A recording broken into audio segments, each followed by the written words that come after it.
La semana pasada el Espíritu Santo nos tocaba el corazón acerca de la parcialidad o la acepción de personas. Y Santiago pues usa ejemplos que corresponden a la vida comunitaria.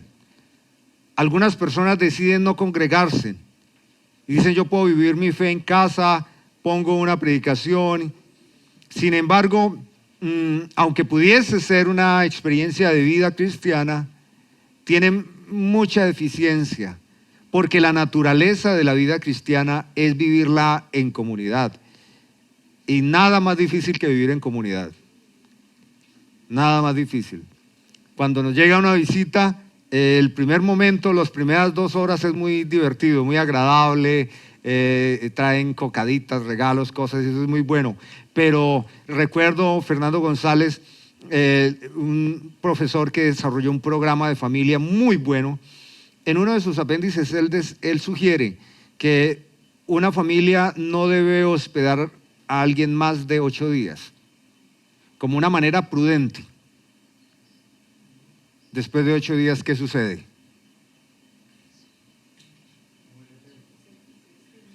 Dicen en la calle: huele a muerto. Ay, no, fuerte. Pero estoy de acuerdo con Fernando González. Sin embargo, lo que sucede en la vida de familia es que no podemos apartarnos, no podemos separarnos, y en la vida de la iglesia tampoco. Por eso Santiago, guiado por el Espíritu Santo, habla a la iglesia, 12 tribus esparcidas, para que al interior de su culto y su vida de comunidad, ellos puedan vivir una vida excelente para la gloria de Dios. La parcialidad de la que habla Santiago es que me reúno o me relaciono con los que me gustan, con los que me siento cómodo, y los que no, pues los hago a un lado. Y vimos cómo las Escrituras exhortan ampliamente a esto como algo que Dios no aprueba. Un ejemplo muy bonito de alguien que no se inclinaba a uno u otro contexto social, cultural, económico, es Jesús. A Jesús lo juzgan de estar entre gentiles, de hablar con mujeres, más aún, mujeres de una vida socialmente muy juzgada. También de comer con publicanos.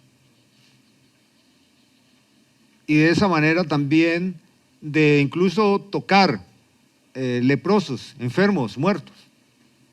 Es Jesús, Dios encarnado, que Él mismo nos enseña cómo un cristiano puede relacionarse con todos de manera muy amorosa. Y hoy, en la carta de Santiago, vamos al capítulo 14. La fe sin obras es muerta. Ese es el título que tiene esta Biblia. La fe sin obras es muerta. Hermanos míos, ¿de qué aprovechará si alguno dice que tiene fe y no tiene obras? ¿Podrá la fe salvarle? Y aquí nos presenta otra escena. Y si un hermano o una hermana están desnudos y tienen necesidad de mantenimiento de cada día, y alguno de vosotros le decid: Dios te bendiga, hermano, lo siento, id en paz, calentados y saciados, pero no le dais las cosas que son necesarias para el cuerpo, ¿de qué aprovechará? Así también la fe, si no tiene obras, está muerta en sí misma. Digamos que esta es la primera parte que resume toda esta disertación de Santiago. Por supuesto que este es un llamado a la iglesia y a todos aquellos que públicamente nos identificamos, nos expresamos como cristianos. Algo que desde niño escuchaba, me lo decían a mí, lo decían a los jóvenes de la iglesia y en general a la comunidad, era: hermanos, cuiden el testimonio, cuiden el testimonio. Y todos entendíamos que cuidar el testimonio era vivir una vida piadosa, no asemejarnos, no asociarnos, no relacionarnos con los paganos.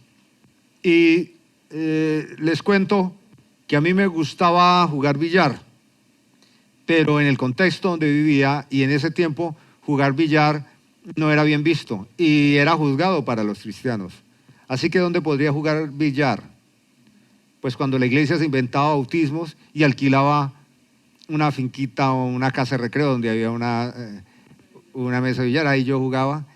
No sé que hay varias formas, billar del que son de todas las bolitas, y yo no entendía cómo era la idea, pero la idea mía era entrar las bolitas, pero eso era para mí divertido. Sin embargo, si yo iba a jugar billar en un lugar público, comercial, las personas podrían pensar que yo tenía una conducta pecaminosa, que estaba dando mal testimonio.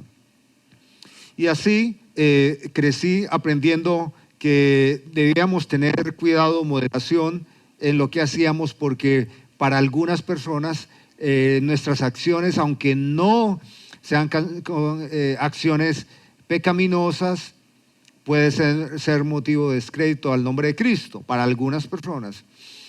Y bueno, Santiago va más allá, porque él está diciendo que algunas personas al interior de la iglesia o digamos públicamente se identificaban como cristianos.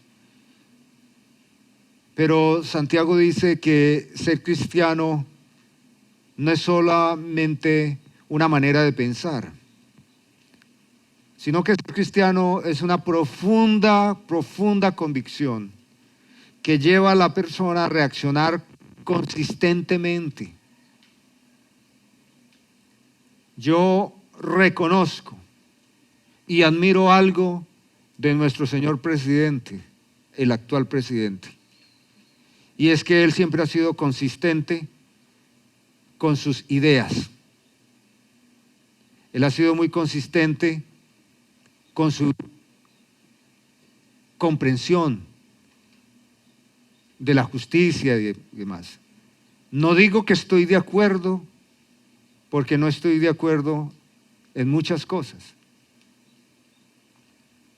Pero lo que digo es que aún hasta los inconversos, cuando tienen convicciones muy claras y viven para ellas, ellos nos pueden dar ejemplo de lo que es ser una persona congruente. Y ese es el tema de Santiago. Que nuestra profesión de fe pública se haga evidente con nuestras acciones. Más adelante Santiago nos da dos ejemplos históricos. Uno es el caso de Abraham. Y eso lo leemos en Génesis capítulo 22. Y fíjese usted que ustedes saben que hay varios relatos de la Biblia que quiebran mi corazón. Y uno de ellos es este. Génesis capítulo 22. Aconteció después de estas cosas que probó Dios a Abraham. Probó Dios a Abraham. Y le dijo, Abraham. Y Abraham respondió muy como un siervo, heme aquí. Y dijo, toma a tu hijo, tu único hijo. No solo dice a tu hijo, sino que lo hace doler más. Tu único hijo Isaac, a quien amas, y vete a tierra de Moriad y ofrécelo allí en holocausto sobre uno de los montes que yo te diré. A mí me desgarra el corazón porque yo tengo 2 hijos y para mí sería humanamente imposible. Yo sería como ese Jonás, que cojo a mi hijo y trato de irme tan lejos a un rincón donde no me vea Dios.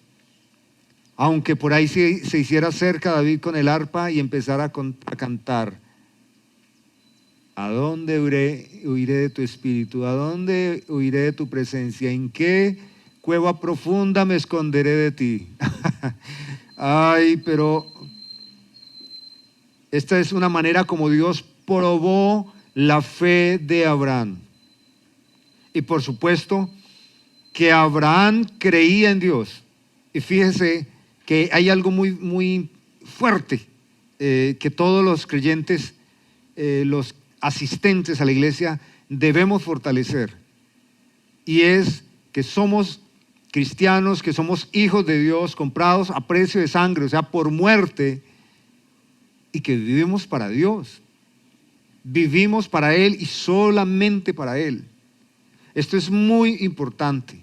Ahora les dije que aún los inconversos, ellos viven para sus objetivos. Y ellos nos dan ejemplo porque ellos incluso atentan contra su propia realidad. Todo para lograr lo que son sus inclinaciones, sus motivaciones. Pero vemos a Abraham que tiene una convicción muy clara, una fe muy certera en Dios, y cuando su hijo lleva cargando la leña y el padre va con el petróleo, con el combustible, la candela, él le dice: papá, todo va bien, tenemos el altar, las cosas, pero ¿dónde está el sacrificio? Esa es la parte que a mí me duele mucho. Yo me imagino a Jacob, a Grace diciéndome: y papá, y Abraham sabe que Dios le dice que debe degollar a su hijo. Pero esta es la certeza de este hombre, hijo de Dios. No te preocupes, hijo. Nuestro Dios, Él proveerá. Él proveerá un sustituto. Estoy seguro que Él cree así. Porque Él no le habla a su hijo de un fin. Y Él amaba mucho a su hijo. Lo que usa como ejemplo Santiago es un caso muy desgarrador y muy extremo, de cómo la fe de una persona es tan clara y vive por ella que podría dar lo más preciado a Dios, confiando que Dios podía cambiar las realidades, salvar, ayudar. Este es uno de los casos. Abraham, un hombre moralmente admirable. Pero también en el versículo 25, él nos da otro ejemplo histórico. Asimismo, también Rahab la ramera. Este es otro ejemplo, pero ya no es de una persona socialmente admirable, sino socialmente descalificada. Esta mujer, esto lo encontramos en las primeras páginas del libro de Josué. Moisés ha fallecido, le entrega el mando a Josué.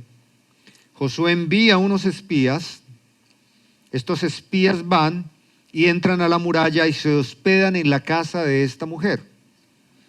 Los historiadores son claros y es fácil también comprender por qué ellos van y se hospedan en la casa de una ramera. Porque era el lugar donde todos los extranjeros, toda la gente podía ir y por dinero hospedarse o tener servicio. Ahí era un lugar donde no habría ninguna censura. Era un lugar donde no habría ninguna malicia, sino que la gente iba a hospedarse o a servicios de mujeres. Pero estos hombres van allá. El rey se da cuenta que son espías y que tienen un plan para destruir Jericó y manda a capturarlos, por supuesto, para quitarles la vida. Y esta mujer, que había escuchado el evangelio salvador de Dios, como Dios sacó a los hebreos de Egipto, cómo los pasó a través del mar abriéndolo y cómo a través del desierto los llevaba a la tierra prometida, Dios salvador, Dios libertador, Dios protector. Ella adquirió esa comprensión, esa convicción, ese evangelio salvador, y ella los protege. Los sube allá a un cielo raso, donde tenía telas, linos, y allá los envuelve y les salva la vida, y ella les dice: les ruego por favor que no vayan a quitar mi vida ni la de mi familia. Esto lo leemos aquí, Josué capítulo 2, solo voy a leer una partecita. Antes que ellos se durmiesen, arriba cuando los escondió, ella subió al terrado y les dijo: sé que Jehová os ha dado esta tierra, porque el temor de vosotros ha caído sobre nosotros y todos los moradores del país ya han desmayado por causa de vosotros. ¿Por qué? ¿Por qué ella piensa eso? Porque hemos oído el evangelio, que Jehová hizo secar las aguas del Mar Rojo delante de vosotros cuando salisteis de Egipto, y lo que habéis hecho a los dos reyes de amorreos que están en el otro lado del Jordán, a Sejón y a Og, a los cuales habéis destruido. Oye esto, ha desmayado nuestro corazón. Oyendo esto, ha desmayado nuestro corazón. No ha quedado más aliento en nombre de vosotros. Fíjense lo que dice ella: porque Jehová vuestro Dios es Dios arriba en los cielos.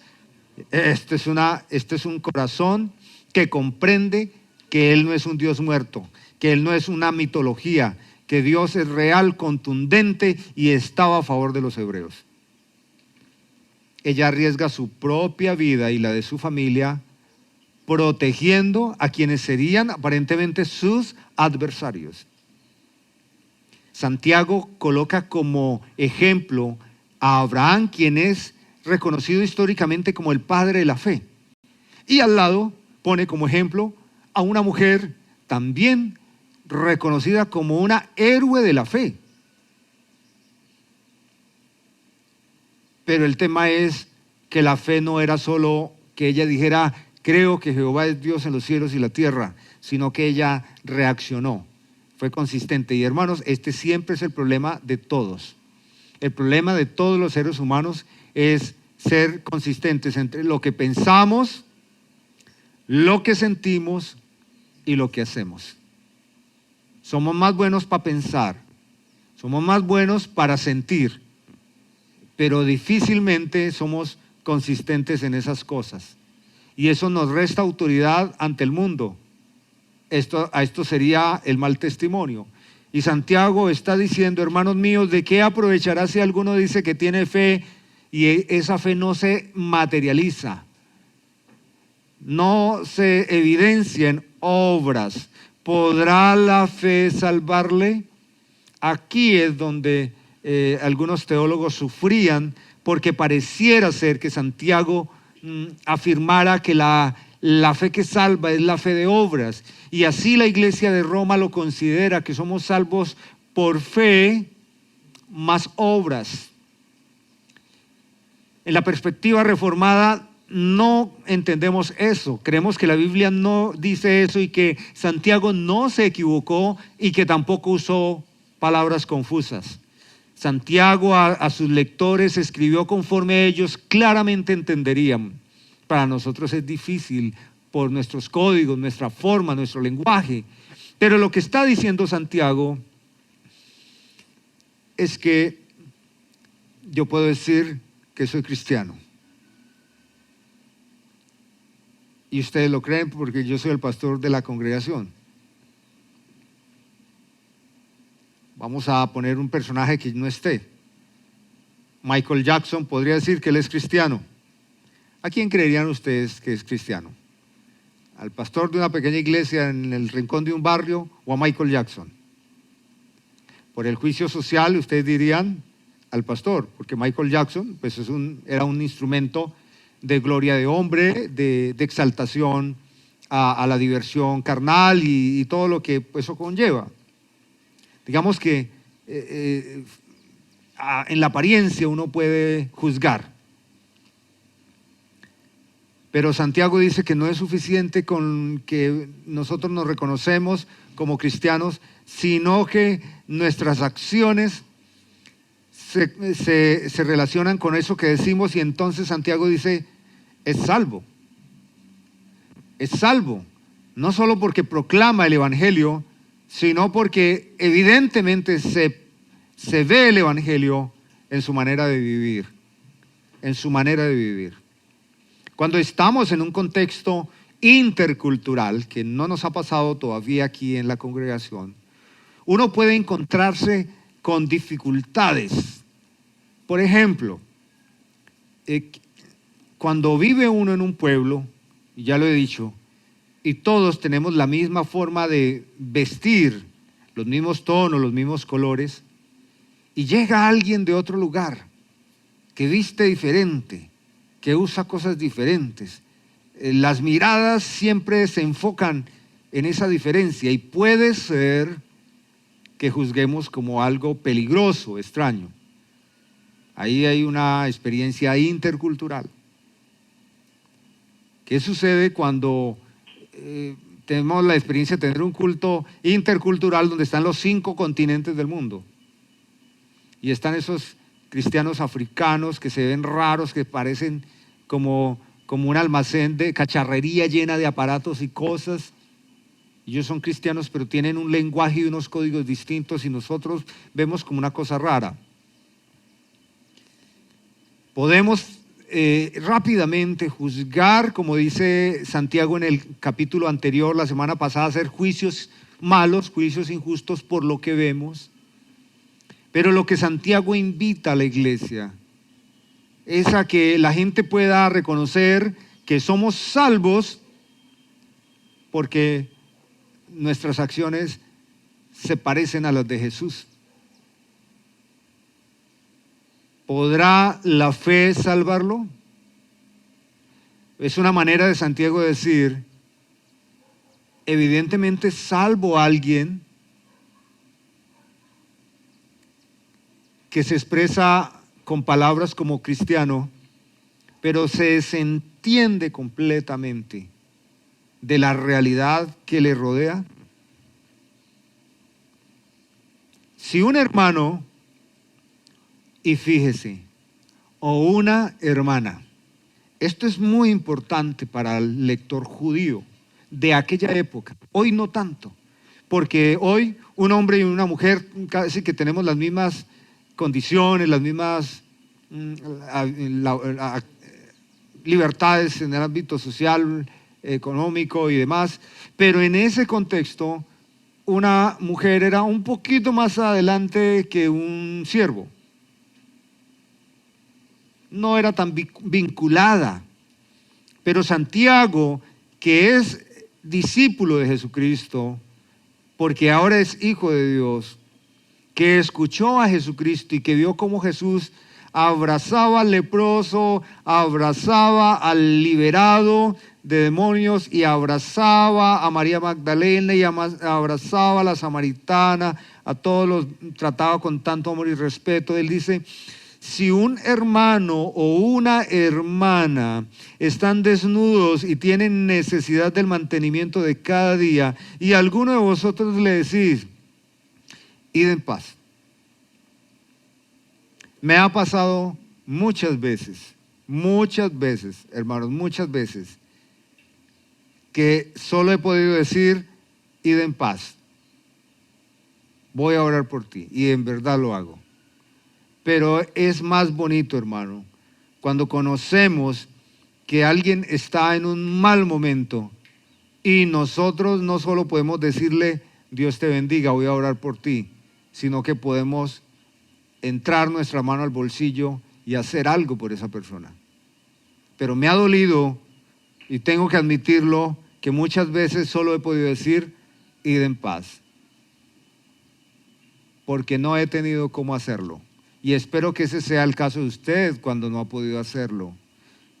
Porque Santiago dice que esta es una manera de evaluarnos, cómo reaccionamos frente a la necesidad o el dolor ajeno.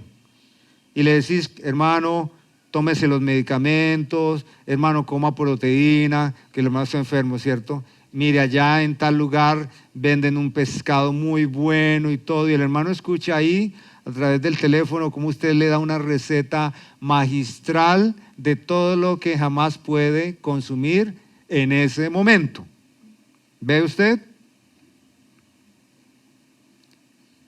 Pero no le dais las cosas que son necesarias para el cuerpo. ¿De qué aprovechará esa palmadita? Dice que es como una burla, ¿cierto? No sirve de nada porque no alivia el dolor de la persona. Así también la fe, si no tiene obras, es muerta en sí misma. Y al decir Santiago que esa fe es muerta en sí misma, está diciendo que efectivamente esa persona no es cristiana. Es un falso cristianismo. Claro, si mi fe es muerta, no puedo ser cristiano. Él responde como un teólogo. Ahí. No puede ser cristiano alguien que no tenga el corazón de Cristo. Porque justamente lo que hace Dios, Espíritu Santo, en la regeneración es cambiar nuestro corazón de piedra, insensible, y darnos un cardio que siente, que late. Y nos dice los evangelios que iba Jesús por las aldeas, por los pueblos, por los campos, y mirando alrededor sintió dolor, tristeza en su corazón, porque veía que la gente era como ovejas dispersas, sin pastor. ¿Qué es lo que están diciendo los evangelios con esa actitud de Jesús? Pues que Jesús amaba a la gente y quería ayudar a la gente, y que la gente estaba en peligro, porque ovejas sin pastor eran presas de todo tipo de peligros. Así es que siempre que podemos pensar o evaluar que somos cristianos, tenemos que mirar a Cristo. ¿Cómo es Cristo? Alguno dirá, hermano, déjeme quieto. Usted con lo suyo, yo con lo mío. Usted con sus ideas, usted con las mías. Yo con las mías. Tú tienes fe, muy bien, telas. Y yo tengo obras. Santiago pone una discusión ahí de dos personas que dice, no, yo tengo fe y yo la vivo internamente. Yo no necesito congregarme, yo no necesito decirle a nadie que hago el bien. Vea, no sabe usted cuántas veces he escuchado personas que han dicho y me han dicho, yo no ofrendo en la iglesia. Sepa que yo no ofrendo, yo no diezmo, no. Porque yo tengo esta costumbre. Yo voy y le llevo a los pobres. Le llevo un mercado, yo voy al hospital y le llevo pañales. Yo en la iglesia no cuenten conmigo, yo voy a la gente. Y quiero decirles que si 10 personas dicen que hacen eso, lo más probable es que de pronto una o dos de verdad lo hagan. Pero la mayoría que dicen eso, no lo hacen. No lo hacen. Si lo hicieran, yo diría, gloria a Dios, bendito sea el nombre de Dios, pero no lo hacen. No lo hacen. Porque si usted ve a su hermano en la iglesia y no se compadece de su hermano o de su hermana, ¿qué voy a creer yo que se va a compadecer de los que están en un lugar donde usted no los visita ni los conoce? Siempre en la iglesia habrá alguien con una necesidad. A veces es material, a veces de salud, a veces es familiar, a veces es soledad. Pero la iglesia, toda la iglesia, siempre está viviendo una experiencia de sufrimiento de alguna manera. Y por eso es importante las obras, porque las obras disipan, ayudan, las obras cambian el momento de la persona. Y yo sé que ustedes lo hacen. Ustedes son hermanos amorosos. A veces hacemos el ejercicio y les digo, busque el texto en el que Dios le habló esta semana y busque a alguien, léalo y ore por la persona. Usted lo hace y usted puede medir ahí y cómo va madurando en ese sentido. Si le cuesta trabajo, si le es difícil hacerlo, si no le ve los ojos al hermano, no nota que la persona está así perturbada o enferma. Es existir en la realidad de la comunidad. Alguno dice, tú tienes fe, yo tengo obras. Quien dice eso es el inconverso. El inconverso confronta mucho al evangélico y le dice, ustedes los evangélicos que predican, que dicen esto, ustedes, yo no soy evangélico y vea, soy buen jefe, soy buen trabajador, soy buen padre de familia, tú tienes fe, yo tengo es una vida real. Ay, qué vergüenza cuando ellos dicen así, pero lo dicen muchas veces. Santiago dice, alguno dirá o se confrontará, pues tú tienes fe, ¿sí? No lo creo, yo tengo obras. Ahora Santiago pone punto ahí y aparte dice, hermanos, muéstrame tu fe sin tus obras. Muéstrame tu fe sin tus obras. ¿Es posible? Él ya dijo que no es posible. Él dijo que la fe sin obras es muerta. Es una manera de decir que es inexistente. Imagínense a Abraham, que Dios le dice, lleva al monte Moriah y lleva a tu hijo y allá lo vas a degollar, vas a derramar su sangre para satisfacer mi justicia. Y Abraham le dice, Señor, sabes que te amo, pero no te soporto, Dios. ¿Cómo puedes hacer eso conmigo y con Sara? Me sacaste de mi comunidad, de mi tierra, de Ur de los Caldeos. Yo estaba muy bien y yo te seguí sin saber dónde me llevabas y me prometiste familia y te plació darme un hijo cuando ya era muy viejo y cuando mi esposa era muy anciana. Para que a estas alturas me salgas con esto, Dios. Estoy aburrido de ti. Mi vida ha sido un peregrinaje de lágrimas. ¿Y qué le voy a decir a Sara? ¿La vas a infartar, Señor? ¿No ves que es una vieja? Compadécete de nosotros. No voy a degollar a mi hijo. Y haz lo que quieras. ¿Nota usted que eso es una reacción muy probable de los seres humanos? Pero el ejemplo que da Santiago es que Abraham le dice, heme aquí, Señor, y efectivamente va. Y hasta el último momento, cuando ha atado a su hijo y levanta el cuchillo para degollarlo, Dios le dice, detente, y otra vez le dice, para. Por si él piensa que lo engañan sus emociones, Dios le repite, para, no lo hagas. Yo sé que eres un hombre justo, me amas, crees en mí, obediente. Yo voy a arreglar las cosas. Y es Cristo el que finalmente va, porque no hay un amor más grande que aquel Padre Dios que dio a su único hijo. Abraham fue probado en su fe y fue hallado justo delante de Dios. Dios no fue probado en ninguna fe. Dios prueba su amor para con nosotros, que siendo pecadores envía, y él mismo pone el peso, y por decir metafóricamente, él pone el cuchillo en el cuello de Cristo y derrama la sangre por nosotros. O sea que el ejemplo más glorioso y de imitar ni siquiera es Abraham, sino Dios mismo, quien con sus obras nos salva. Muéstrame tu fe sin tus obras y yo te mostraré mi fe por mis obras. Esta confrontación que podría ser un impío, dice Santiago.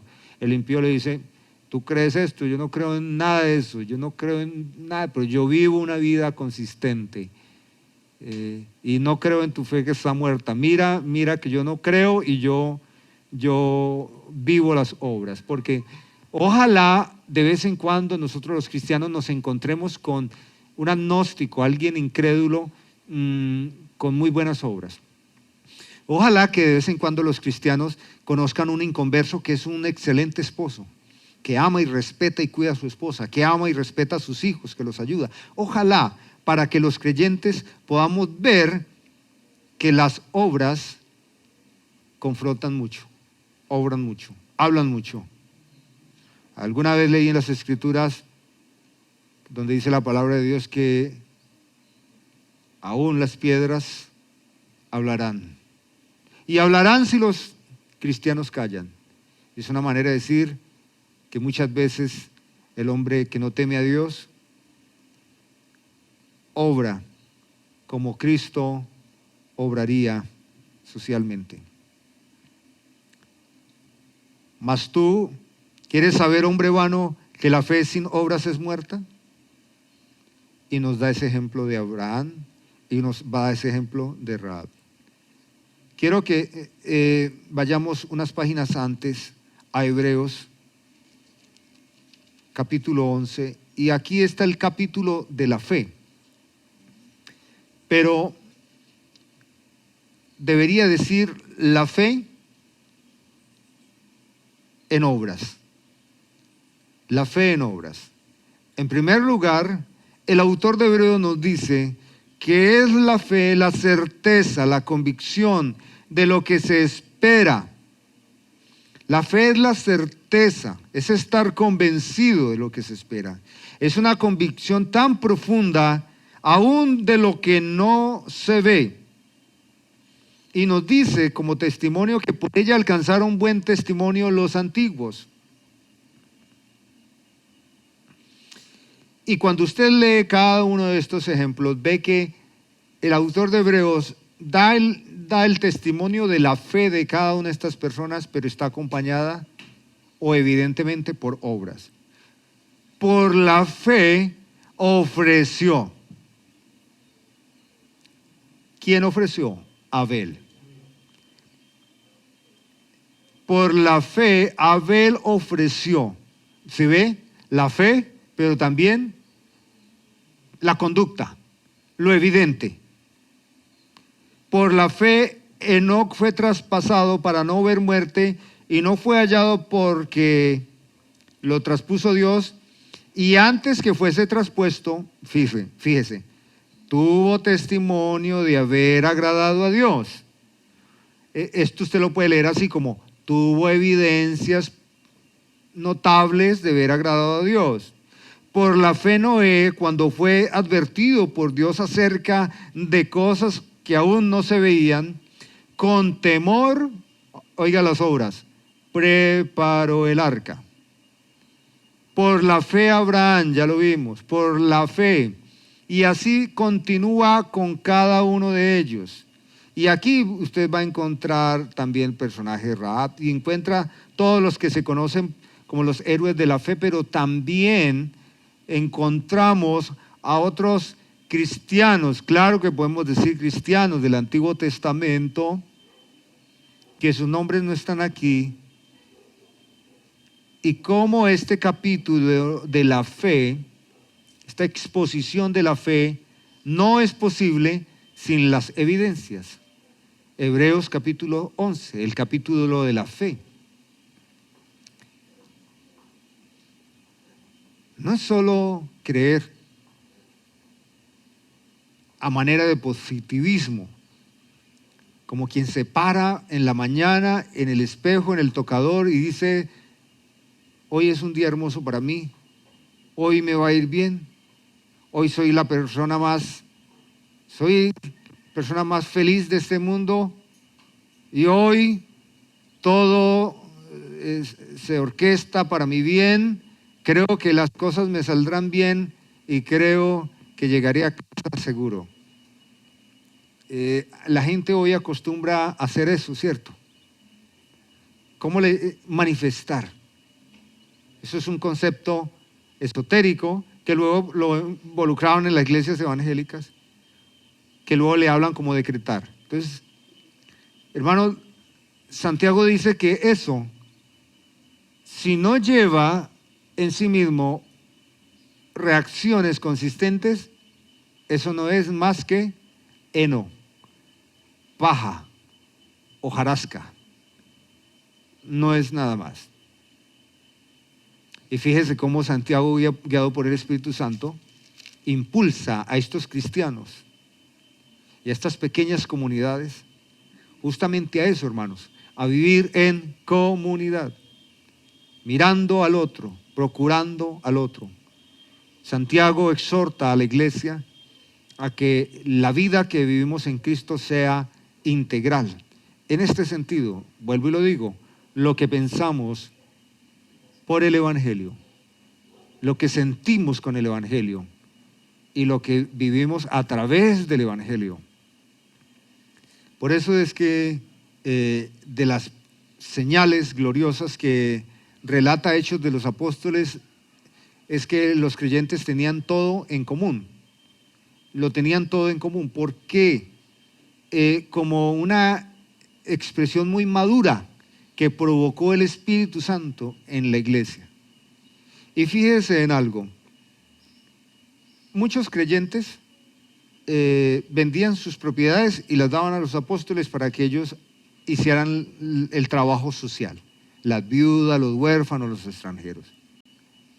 Quiero preguntarles, si un creyente entregó sus bienes para ayudar a otros hermanos, ¿qué perdió? No perdió nada. Por el contrario, hizo tesoros en el cielo. No perdió nada. Y otra pregunta, ¿y si lo dieron todo, dónde se encuentran? ¿Estarán en una condición de tragedia, de mendicidad? Hace casi 2000 años que durmieron en Cristo, están en la patria celestial, están en el cajero del cielo, gozando de los bienes que no se corrompen. Y tengan cuidado en su apreciación. No estoy diciendo que ustedes, o no los estoy estimulando a que ustedes vendan sus cosas y me las traigan. No. Pero como concluí la semana pasada en un adagio popular, no hay un rico tan rico que no tenga algo que pueda recibir o que tenga alguna necesidad. Todos tenemos necesidades. Y no hay alguien tan pobre, que no tenga algo que pueda dar. Y es hermoso. Y las Escrituras lo dicen, que es más gozoso, es más alegría, es más bienaventurado el dar que el recibir. Esto no se trata de otra cosa, sino de la vida cristiana. En esto Santiago es como muy radical. Él dice, o eres cristiano o no eres cristiano, pero no me digas que lo eres y no se evidencia en la compasión. Y pone entonces como ejemplo un hermano muy necesitado, una hermana muy necesitada. Así es que lo hace Santiago. Y cada vez que usted tenga la oportunidad de ir a un hospital y llevar pañales, hágalo, hermano. O de llevarle un mercado a una persona que está necesitada, hágalo. Le aseguro que usted no está perdiendo nada. Por el contrario, la gente puede ver como el rostro de Cristo a través de usted. No hacemos eso para ser salvos. Lo hacemos porque somos salvos. Y somos salvos porque alguien entregó lo impagable humanamente. Humanamente impagable. Si Dios no entrega a su Hijo, si Dios no clava a su Hijo en una cruz,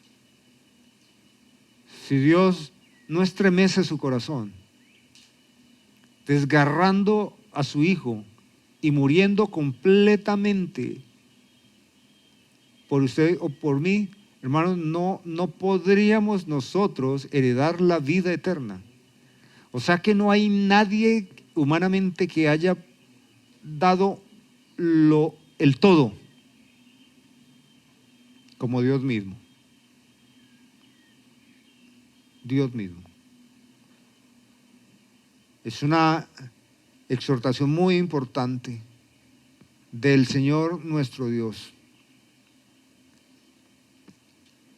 En realidad, hermanos, nuestras obras en esta semana prueban nuestra fe. Nuestras obras. Y digo que las obras todas no son dinero. Las obras todas no son comida. Las obras todas no son comidas. Ya el Espíritu Santo a cada uno le puede guiar. Pero el caso es que esta semana usted puede darle un abrazo a alguien, usted puede consolar a alguien, usted puede acompañar a alguien. Un hermano muy pobre, una iglesia, él era muy pobre, todavía vive, con un don de servicio impresionante. Él siempre estaba pendiente de los hermanos y era un hombre muy pobre. Eso es. A veces acompañar, hermanos, a hacer diligencias, a hacer cosas. Porque las obras no son solo cosas materiales. Pero cada uno de nosotros, conforme Dios nos ha capacitado, podemos expresar, hermanos, nuestra fe. Nuestra fe. Las obras prueban nuestra fe. Que somos hijos de Dios, que somos discípulos de Jesucristo. Precioso Dios, en esta mañana estamos delante de ti y te damos muchas gracias por este fragmento de la carta de Santiago. La semana pasada nos exhortabas a no hacer distinción entre unos y otros, sino relacionarnos con todos en amor, considerando que cada persona está en la santificación del Espíritu Santo. Hoy nos habla, Señor, que nuestra profesión de fe tiene que estar acompañada de nuestra conducta. Como lo dijo Pedro en el capítulo 3 de aquella mujer cristiana que tiene un hombre no cristiano, dice que ella sin palabra, por la buena conducta, por su conducta casta y respetuosa, lo puede exhortar y lo puede aproximar al Evangelio. Asimismo, Señor, estamos en esta mañana y yo te doy muchas gracias por esta hermosa congregación. Una iglesia muy bonita, de hermanos muy sensibles, de hermanos muy bondadosos, muy generosos, Señor. Y yo a veces pienso, pues ¿qué parte de este capítulo puede ser para mis hermanos? Tal vez para mí, pero para ellos. Pero luego recuerdo que la palabra no llega vacía y que en algo nos hablas a cada uno. Oh Dios, gracias, porque esto tiene que ver con hacernos más como Cristo, santificarnos. Y es el gozo del creyente. Te alabamos, Padre. Te damos gracias.